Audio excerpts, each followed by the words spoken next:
welcome, Rasmus. Thanks for joining us today. Thank you, Quinn. I appreciate it. Where are you joining us from? From Brooklyn, New York. That's where I'm based. Yeah, that's right. Love Brooklyn. So you're here on WOWSA Live, and we're here to talk about 𝐐𝐻𝐵 goggles, which you co-founded. And why don't you start by just giving a little introduction about yourself and where you're from and what you're doing in New York making goggles. Yeah, that's I'll try to keep it short, but I'll try to cover that. Not that I have such an interesting background, but I'll try to keep it short. I'm from Denmark. You can hear from the accent that I'm not from here. I'm not a local person, so I'm from Denmark in Europe. My background is an MBA in business studies, international business. Then I started my first company when I was 18, actually together with Bo, my co-founder in the 𝐬𝐻𝐵5, one of my two co-founders in the 𝐬𝐻𝐵5. Ran that for a few years. It was quite relatively successful, but decided to scale it down. It was the kind of thing that had potential to go into all European markets, but then some European policies were not adopted, and then we couldn't do it. So we was like, okay, gave it a shot. That was fun, but scaled it down. Then I worked in normal corporate jobs for some years, working with like a lot of Excel, PowerPoint, corporate boring stuff, suit and tie. And then when Bo called me and complained about his swimming goggles, and basically pitched the idea that we should start a new business where we develop technology so we would be able to mass produce a customized product that actually fit the face, right? He and I did triathlons back then. Don't have time to do that anymore, unfortunately. And I think I was kind of his go-to guy for swim advice. So that's why he poked me. First thing I did was I poked one of my best friends who was a pro swimmer at the time, Niklas, just to test, is it just the two of us triathletes, we're not real swimmers, that have this problem, or have the normal swimmers or open water swimmers or anything really crack the goggle code on how to find goggles that were comfortable to wear, that didn't leak and didn't leave marks around your eyes. And he was just like, no, that doesn't exist. All goggles, they hurt, all goggles, they leak, and they will leave marks around your eyes. Just suck it up. And then we were like, should we try to fix it? And he got super excited about that idea. So Niklas, he joined right away. That's great. So it was born out of this very real need that you identified. Yes, exactly. And I think what was interesting was that Niklas was far superior, and still is far superior swimmer to us, right? Danish national team, breaststroke and I am, and he's just like a fish in the water if you compare him to me, right? I was like pretty okay swimmer in triathlon measures, but still far from a real swimmer. And Bo was he was new in triathlon and less experienced. And then what we did, so we were kind of three very different profiles that had very different approaches into swimming. Then we did some research in Denmark and talked to a lot of different people that swam open water, people that went to the pool, like my mom, but she mainly did it because she wanted to go to the sauna afterwards, right? Right. But she was still swimming for half an hour, and she still needed goggles. And the common thing across all these types of swimmers, whether you were super recreational, go to the Y once a week, or local community pool, everyone had problems with the goggles. No one could find swimming goggles that worked, right? Yeah, so it was just like when we had that own experience and did that initial market research, we were like, okay, we've got to try to fix this. That's great. That's great. So I'll give you a little backstory. I was introduced to the goggles from my childhood friend, Kim Vandenberg. And we went for a swim and she showed me the goggles and they just looked cool. So they caught my eye and I asked her and she said, oh, these are Magic 5. They're custom fit for my face. And I said, that's amazing. I've never heard of such a thing. Can you put me in touch with them? And she introduced us and, we've been talking on and off since. And from the outside, the business is booming. So congratulations, you're doing something right. And I think the reason, if I can speculate as to why I think you've had such success, I see swimming goggles are to swimmers what running shoes are to runners. They're the most intimate accessory. It's so pivotal and it affects your whole experience of being in the water. And I have a story. So I grew up wearing Swedish goggles, and Swedish goggles at the age of 10, 11, I really looked up to the older swimmers and they all wore Swedish goggles. It was the hardcore thing. But that's what you do when you're a swimmer. Yeah. And actually, I don't know, are they popular in Denmark? So that was what Niklas said. When I approached him like 6 years ago, 5 years ago, he was like, well, you just buy Swedish goggles, they cost a fraction. Yeah. And you get used to it. You get used to the fit. You just get used to it. And that's what's amazing. So what happens is, and it's easier if you're 10, 11 years old, you just suffer for months until the bones in your face mold to the goggles. And so what you've done is you've created goggles that actually mold to the face. It's the other way around. And it's way less painful. So I'm excited. Just for reference, I scanned my face with the phone, and I'm expecting the goggles any day now. I'm going to do a product review. I'm excited to swim with them. So I really can't wait. I found the order interface super simple, clean, and easy. I thought the scanning process would be somehow more involved, but it was super fast and quick. So kudos to you. The user interface in the app is seamless, and I really enjoyed the whole experience. There have been incremental changes to goggles over the years, from more comfortable to polarized lenses to wide lenses. But in my mind, what you're doing with Magic 5 represents a revolution to the market, and I think it's exciting. Yeah, thank you so much. I'm really happy to hear about the user experience in the buying process. We really tried, because it is a fundamentally different thing. Right? That the product is different in the fact that it's custom, but also that we buy it online, and that you then need to scan your face. So the process, you go on the website, buy it, and then download our app and connect the scan to that purchase, and those things are linked up automatically. But I'm super happy to hear your feedback. That's something that we have worked hard and worked a lot on improving over the years.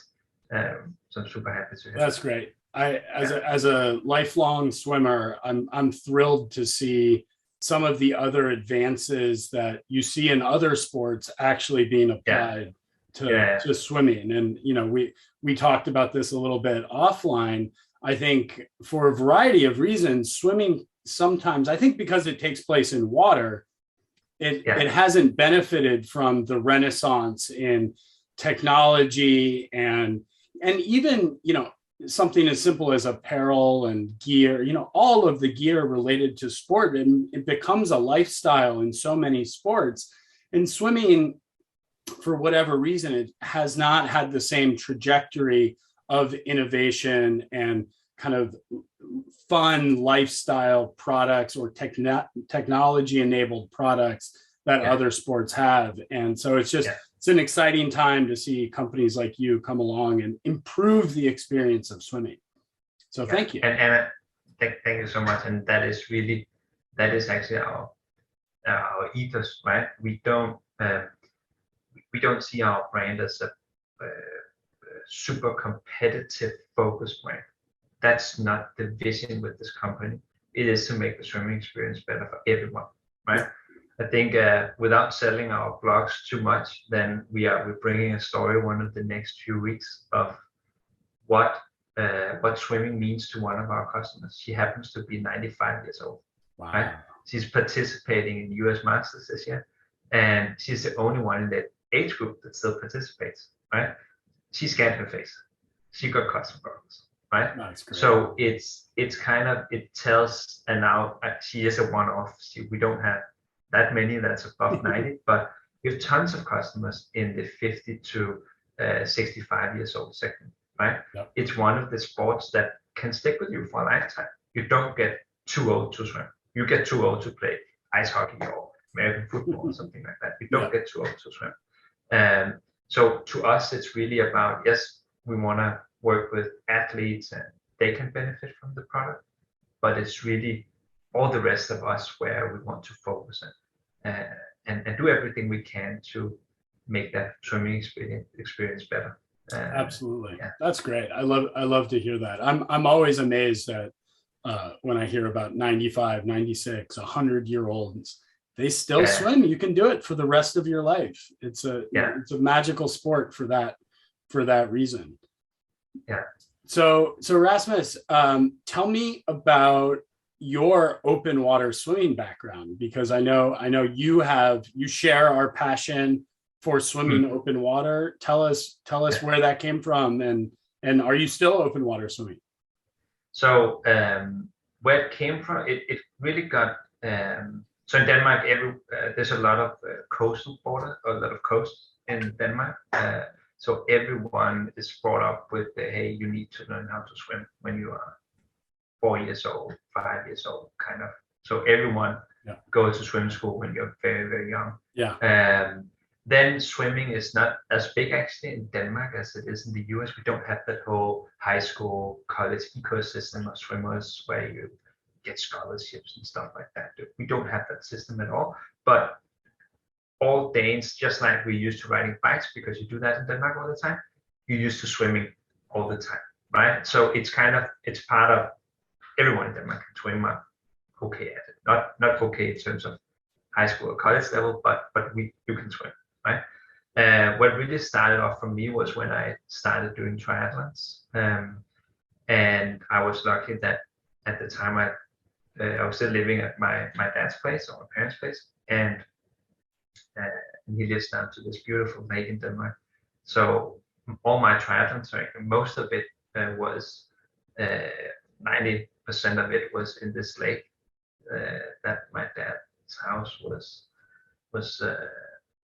next to, and it was just I deliberately went out super early, and I can still feel that experience when I walk down the stairs from the backyard, walk down the stairs down to the what do you call it, like where I could dive in, and the water was just like a mirror. There's nothing. The only thing you could hear was the swans. Like it's too good to be true, right? And just the even though you're super tired, maybe 5:30, 6 a.m. in the morning, when you dive in, it's so rewarding, right? And swimming, and I actually love to swim in a soup because especially when it's open water, just like when you're just gliding through the water and can hear every time your hand is like, it's just the best, right?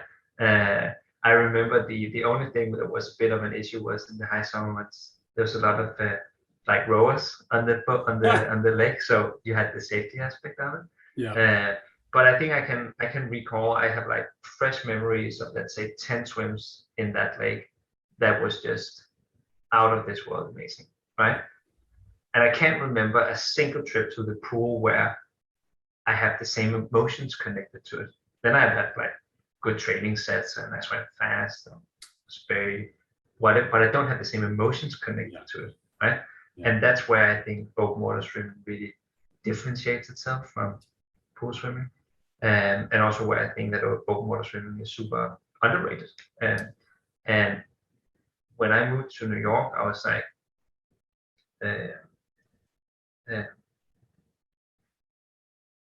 first I didn't really know what to expect. I didn't know the city, I didn't know the waters. But then I was like, okay, this is too intense. The hot sun and everything. I don't want to dive in by myself without someone who knows the currents, who knows where to go and stuff like that. And so what I think is interesting is how to build a community so it's easier if you're new coming into like a region or something, to find those communities and say, okay, I compare it a little bit like when I go skiing. I would never go backcountry skiing off piste if I'm a new place, if I'm not with a guide who don't know the area. And that's kind of, I think that's totally analogous.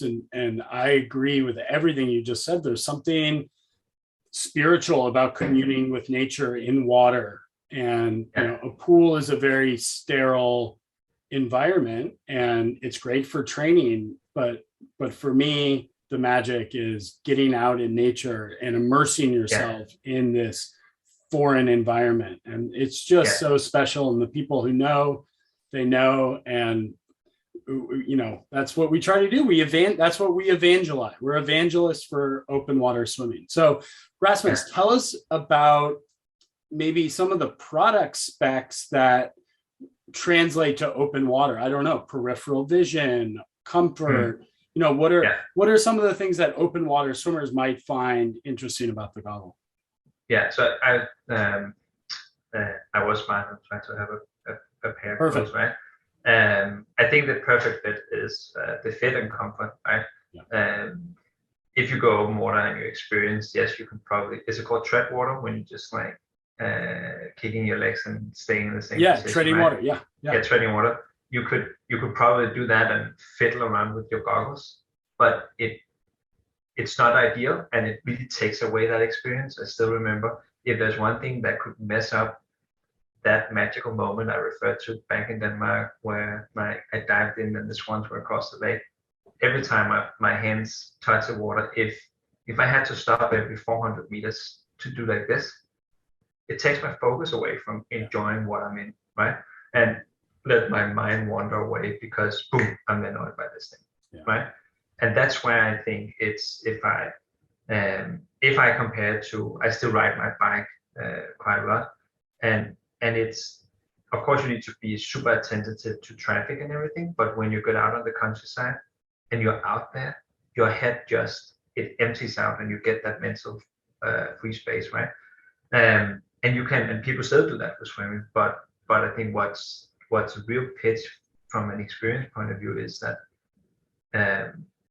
we want to remove the distractions that bad goggles can create, right? So part of the experience you're offering with the Magic5 goggle is you don't have to adjust because they were custom built for your face. Is that exactly. Sum it up? So if you see any swimmer, if you see a photograph of any swimmer that is being instructed by a coach, right? Yeah, they're always adjusting the goggle. Yeah, either that, constant, or they do everything they can to put it up in the forehead. Yeah, to relieve the pressure, right? Yeah. With our guys, they just sit in place. Yeah, that's great. So you don't think about moving that, right? So just sitting there, and there's no tension. It's like, it's comfortable. So what the response is, and this is, I think, predominantly the competitive swimmers, because they use it so much, and they have sessions of 2 hours in the pool, right? And the rest of us typically don't have that, but they forget that they're wearing goggles. Yeah, of course, they take them off when they exit the pool, but they don't think about it when they have the training sets. That's amazing. So they custom fit to your face on one side. Now show us the design on the outside, because it's a unique profile, unique look. It's very slick. So the design is, you can see it's been, of course, we have been inspired by the tilt in other goggles that has angles in the glass, right? But what we wanted to do was that those products were mainly focused on backstrokers, but we actually really liked the idea of tilting the angles of the glass a little bit, because then we could broaden the peripheral vision and make sure that a bigger part of the goggle was made of glass instead of just solid plastic, right? Plus, it also gives you, it's not, I'm not saying that you can see 100% clearly when you have your freestyle position, when you want to look ahead. But this tilt in the goggles here, it makes you notice what's going on down here, right? So you have a feeling that your peripheral view is more all around, like a mask kind of product, right? That's great. So that's what we're trying to achieve with that. But you're right, the front of the goggles, the glass here, that is the same for all goggles. So the thing that we customize based on your scan, our technology goes in. So just what happens is that your scan create a 3D model. We create a 3D model with our software from your scan. So now we have a 3D model of your face. Then our fitting technology goes in and say, okay, Quinn looks like this. Then the goggles has to be positioned in this way. That process and finding out what shape should the gasket have so that the shape of the gasket fit your eyes, that's what our fitting technology can, right? Once that is done, that is turned into a big data package, and we send it to a robot, similar robot that's used in automotive industry and stuff. And that robot go down, and then it will finalize the gasket, make sure that the gasket of the goggle fit the exact curvature. Now, is the technology used considered 3D printing? No. We don't 3D print. People think we 3D print. We use 3D printing in some part of our production process, but it's mostly for tooling and stuff like that. So we use robots to customize the production. I see. And that's where the whole engineering side of it really comes in, that we don't, one is that 3D printing is not super scalable. When you really want to go up in volume and get thousands of orders after Shark Tank show, then you can't scale that quickly with 3D printing. Right. And the quality that comes out of it is, we found that it was not suitable for being in. And you guys are manufacturing in the United States, correct? Yes, some parts of the goggles are produced in China. So we ship the non-finished goggle to Charlotte, and then in Charlotte, North Carolina, we finalize the production. So we have a production setup with where all the robots are. We produce every day and send out goggles every day. Great. That's amazing. Yeah. So one of the things that struck me when I learned about the goggle and then when it went on the website was just how low the price point is. It's surprisingly low for getting custom goggles designed for my face. So tell us what the price is and how you decided to price it that way. Yeah. So price point for one pair, this mirrored option is $65, and then you have a non-mirrored option, which is basically exactly the same frame of the goggles, but just see-through. Like we have a clear lens and a blue lens and a darker, like smoky kind of lens. And those are $55, so they start at $55. I think we have to go back to when we started up the business, that we deliberately didn't want to make a product that was only accessible and targeting the professionals. We wanted to target the mass market, everyone that does fitness swimming, and we wanted to be able to compete with the existing brands on their price points. So it was very inspired by Warby Parker and companies like that say, hey, we go in and take a bigger part of the value chain. So we manage the production, we do the advertising and stuff. We don't do retail to get our distribution up. We have worked on that ourselves and own that part ourselves. And that just eventually means that we have more money that we can spend on product development and that can go into that. So it was a way that we saw that we, in the best possible way, could make a product that we could, where we give a lot of value to the product, give that to the customers. Yep. That's great. That makes a lot of sense. So I was watching television a few months back, and I noticed a familiar brand on the television series Shark Tank. Why don't you tell us from beginning and end about your experience pitching on Shark Tank?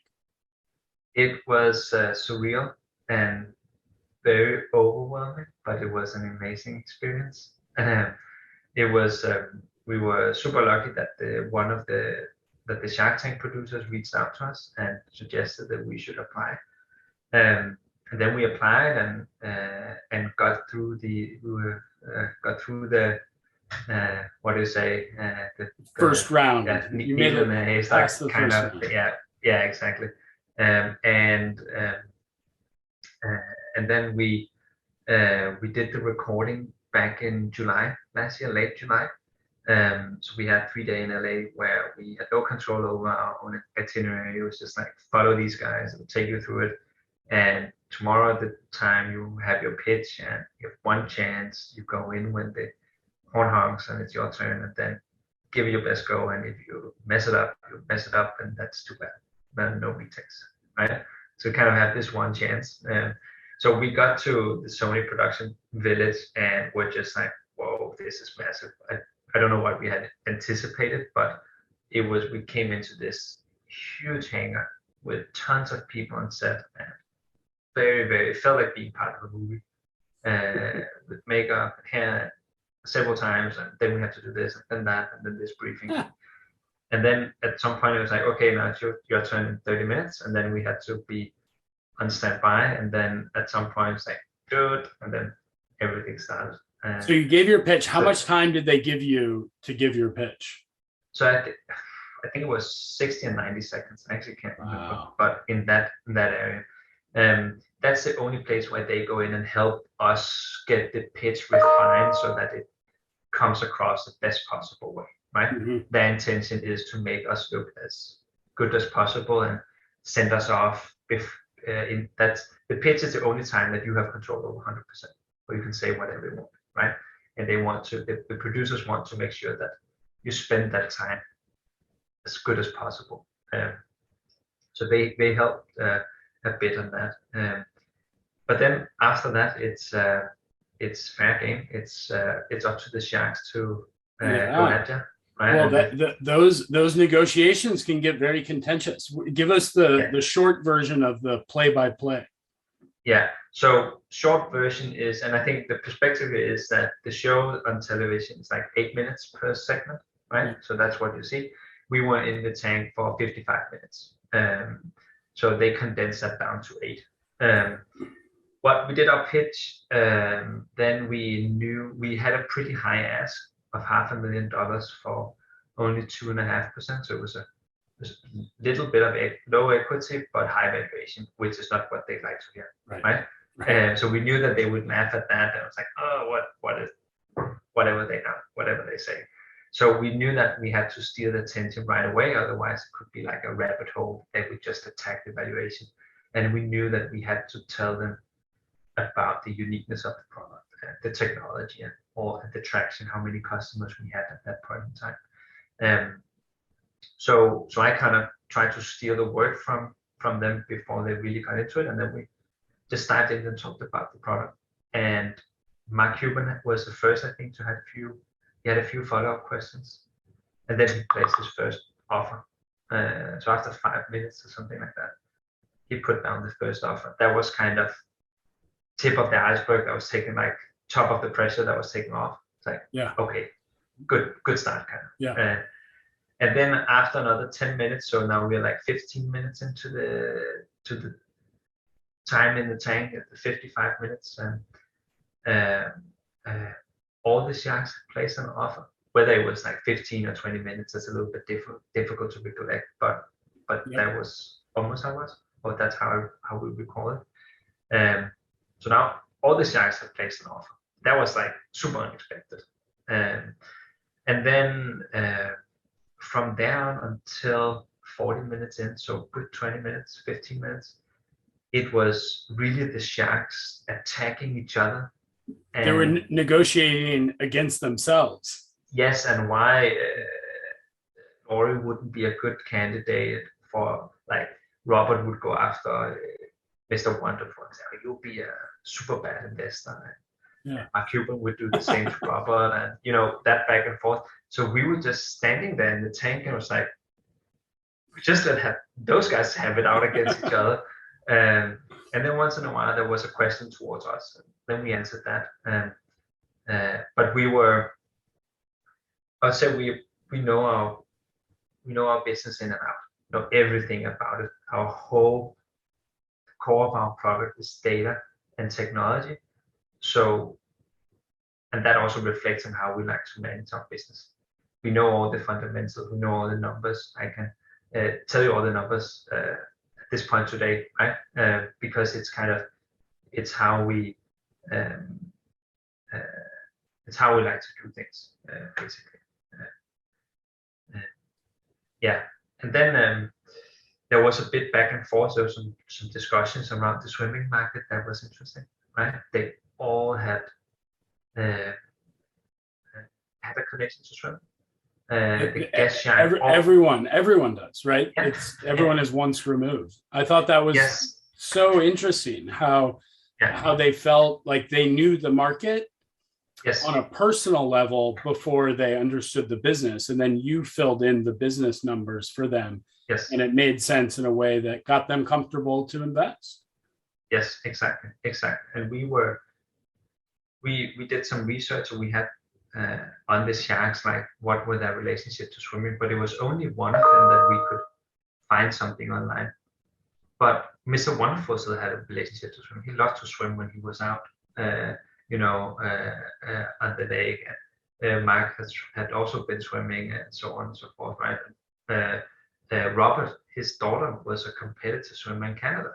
So it's just like, it was, they were super excited about it. And I think they were also excited that it's funny, it's a niche market, but swimming is, if you look at recreational activities, so what do people do to get fitness? And swimming is number 2 across Western countries. Yep. It's only walking, hiking that has more participants in it. Otherwise, swimming is what most people do to get exercise, right? We hear a lot about football and basket and stuff like that, but there's not that many people that actually does it. So it's a big market. Yeah, it is. That's great. What an amazing experience. So you're glad you did it. It was helpful for the business. And tell us a little what you can about the outcome. How did it end up? So we at the show we made a deal with Robert, right? So we ended up in a situation where we got 2 offers from all the sharks, and then they were like, okay, now you gotta go out and discuss between you. Don't get a break, but you can turn around and discuss internally. So we were just about to do that. And before we did that, Robert kind of leaned forward and was like, I want this deal. I'll give you $1 million. We asked for 500. Give you $1 million for 6.5% of the company. And that was within the realm of what we were willing to accept from a valuation point of view, and how much equity we would like to give up. Yep. So we took that deal. We felt that it was there had been a lot of negotiations back and forth, mainly between the sharks, and discussions, and the bids had gone up, right? So we took that deal on the show, and then right after the show, Mark Cuban approached Robert and suggested that they should split the deal. So they reached out to us a few weeks after we had been in the tank, and asked if we were okay with them splitting the deal. And we were like, of course we are, right? So now we have a deal with Mark Cuban and Robert 𝐬𝐬𝐬𝐬, where they both put in 50% of their money and get 50% of the equity. So it's a 2-shark deal, and honestly, we couldn't have asked for anything better. It was the 2 best sharks for us in the tank. It was the 2 we hoped for when we went in there. their technology background, how they can help us thinking about our technology strategically and decide how to move forward with the technology. Amazing. And have they come through with resources, advice? How is that structured? Are you meeting with them at regular intervals? Yeah, so that has actually been very surprising in a positive way. You don't know what you get until you're in bed, right? And it has been very, very positive from the get-go. They have had one intention, and that is to help our business. Mark has a team around him of very, very talented marketers and strategists, and they have approached us and helped us. So it's very cliche, but it is really smart money what we have experienced so far. It's not just a check, but it's also advice and input and how we can improve our business. So it's been we've only been in bed together for some months, so we don't know that much yet. But what we can tell from the first phase, it's been super good experience.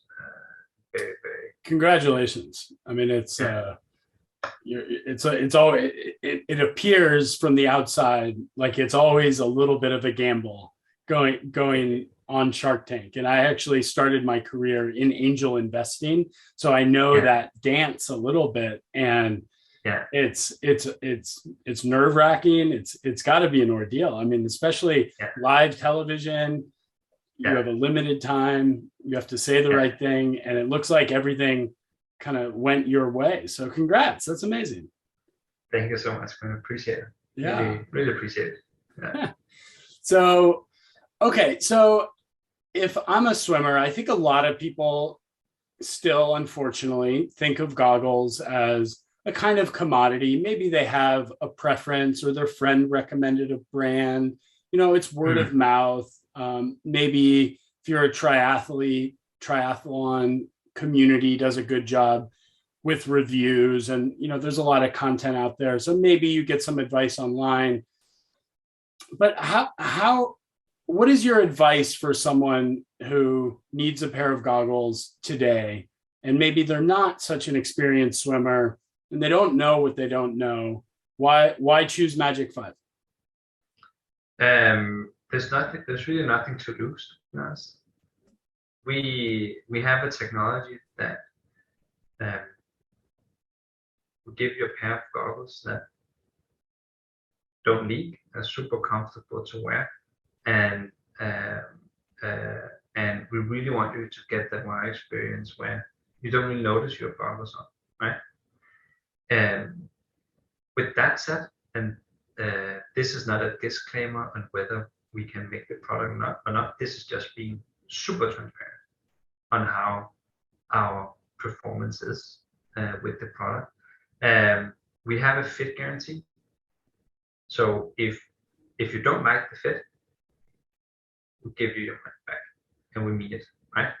Only thing we ask for is if we send you a pair of goggles and they don't work, we just like to get your feedback. Why they don't work. That sounds reasonable.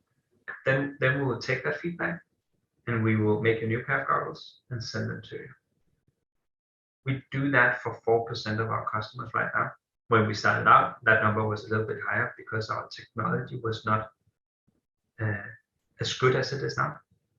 The more data we get, the more customers we get, the better understanding of your face and what it takes to make the perfect fit, the lower the 4% number will get, right? Right now we're at a stage where for 4% of the customers, new customers we get, they will reach out to us and say, hey, they don't work as I expected. And it can be a lot of different things. It could be something with the data from the scan. It could be how our fitting technology positioned the goggles on your face that was off for one reason or the other. So what we do with that feedback is that we actually open up this huge data package around your goggles to try to find the issue. Then we modify it and send you a new pair of goggles. If that pair doesn't work, and that's free of charge, so no shipping cost, no extra cost, we send them to you, right? If that doesn't work, if that second pair doesn't work, your refund, no question asked. Just get the money back, all of it. That's great. It's just we do this because we want to give people a better swimming experience, and we have the technology, and we claim we can give you a much better goggle. If we can't do that, you shouldn't pay us. That's kind of our approach to it. I really respect that transparency, and I think that should give people a lot of comfort in ordering a pair. That's great. Yeah, and I think we'll also be super transparent on why we do the deep dive process and why we want to get that feedback. For the 4% of the customers, we can fix 3 percentage points of those, so there's only 1% left that we end up actually refunding, right? The data that we get in and how we help out, how our community help us improve is what we can use that information to accelerate our machine learning, right? So our technology learns by itself, but if we can give it qualitative input, it will learn quicker. And that's why we also want to invest in it. And really, we have a team that does deep dives, that only does this. Talk to customers and say, okay, what went wrong, right?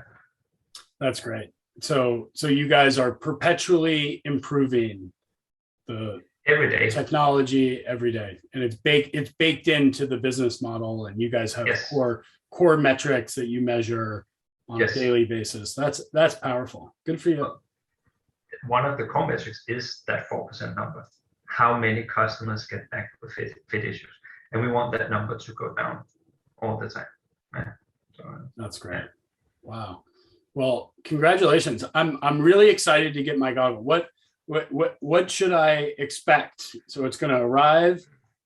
It's going to arrive, and you look at them, and if you're like me, you will probably try to take them off, even though you're in your living room, right? Yeah, of course. And they will feel very different from normal goggles. And that's for sure, because a gasket is different. It doesn't have you can see there's no kind of flap that you have. I don't know what it's called. Yeah, it's like a suction. Sometimes it used to be foam, but these days it's more of like a suction. Yeah. Yeah, suction. Doesn't have that. You just put it on, and you should be able to feel how it naturally sinks into your eye socket, right? Cool. That's the first thing you probably do. Yeah. The second thing is go as loose as you can on the straps, right? If you're like most other swimmers, the first thing you do is that you take your straps and then you tighten them in a lot, right? Yeah, because that's what you've always done. Yeah. You can't wear the goggles without a strap. That's not how it works. You need to have a strap, and there need to be some tension on it so it doesn't fall down, right? And you can have the strap too loose on the goggles, and then they will leak and fall off, right? So you need a little bit of tension. But if you're a normal open water swimmer, then okay, this is how much I would tighten them normally. Then I loosen them up a bit to. Okay, so you don't need that tension pushing that direction. No. A little bit to hold them in place, but you don't need to really tighten it. You don't need tension, right? You need something to hold them in place, but you don't need tension and that is what makes them. So when you try them if we tried them together and I put them on and said, hey, this is how it will work, you wouldn't believe me. It would be too loose. You would be standing with the goggles on your living room and said, there's no chance these won't fall off if I swim with these goggles. Got it. But I'm gonna try them on live for the first time in my video product review, and I will take your advice and loosen them. Yeah, and we'll see. Yeah. I'm looking forward to it. And then there is, like with other goggles, there is some maybe you want to adjust the strap to make sure that it doesn't because if you tighten our goggles too much, they'll also be uncomfortable because you squeeze the goggles into your face. So you just want to find that spot where, okay, now they're just resting and I can feel how they just naturally follow my eye socket, but they're not pressing in. That's great. Any other advice for a first-time Magic 5 customer? I I think that is go to the pool, test them out. Great. Yeah. Great. That, I'll go swim in the San Francisco Bay, and I'll tell good. you all about it. Yeah. I can't wait. One final question. I know a lot of swimmers complain about foggy goggles is has to be, and you know this research better than me, I'm sure, but it has to be in the top 5 lists of complaints related to goggles. How do you guys think about, and I don't even know, there's all kinds of claims about anti-fog technology, and there's products you can buy. What do you guys talk about related to anti-fog? I'll be brutally honest with that. When we came up with the idea around the fit and we did our research, then we saw fit. That's number 1 problem with the goggles. Then you have fog, and then you had some other things that people was very subjective. But fit number 1, and then anti-fog, right? So our approach to anti-fog is that, okay, now we feel that we have fixed the fit issue of goggles. Next thing on the list is anti-fog, right? We are not thinking other types of technologies to put into a goggle or anything like that until we have fixed the fundamental issues of the product. That's good. So you're just systematically going in order. Exactly. For us, if a goggle is fogging up a lot, it doesn't matter if it can take you to the moon. Okay, that would be pretty cool, but probably can't. But it's a lot of other things doesn't really matter. If the goggles don't fit and you get a lot of water in your eyes and need to do like this all the time, nothing else matters. Exactly. And then, okay, now we fix this. The next thing is the fogging thing, right? Yep. Until you can fix that, doesn't make sense to do a lot of other fuss around the goggles. That's our view on it, right? So let's fix the fundamental issues with the product category first, and then we can think about other things, right? Yep. So that's our view on it. Then on the anti-fog side, we use the same anti-fog coating as all other players use in the industry. We have the same issues as other players have in the industry. Yep. But we are where the other guys are, right? We haven't cracked that nut yet. We're working on some things, but it's not something that we will introduce tomorrow. But we're working on it, and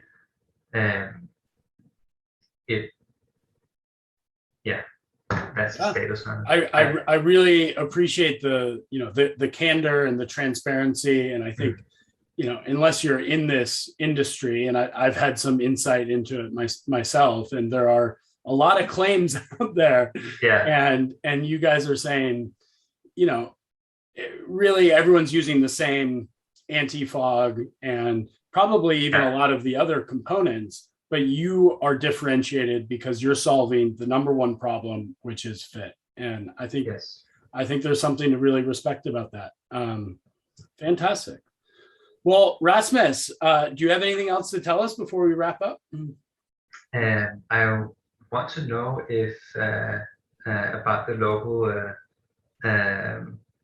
open water community in New York. I would like to know more about that and talk more about that, but maybe it's completely own theme. Fantastic. Well, there is a really active, robust community. They swim out at Coney Island and a lot of different places. There's the big swim around Manhattan that's very popular. And there's some organized groups that get together pretty regularly. So would love to kind of tap you into that crowd, and you should go out and go for a swim. And when I'm on the East Coast, we can go for a swim together. Yeah, maybe without teasing too much, maybe it would be interesting to think about an event. We have Matt Grievers is one of our investors, so maybe we could loan him out east if we put something cool together. I love that idea. Yeah, Grievers is great. Let's put an event together. That's a great idea. Fantastic. All right. Well, Rasmus, thanks for joining us on WOWSA Live. We really appreciate your time and telling us more about Magic 5 goggles. And what's the website where people can go to order their first pair of Magic 5? themagic5.com. Themagic5.com. Beautiful. Super easy. Fantastic. Thanks, Rasmus.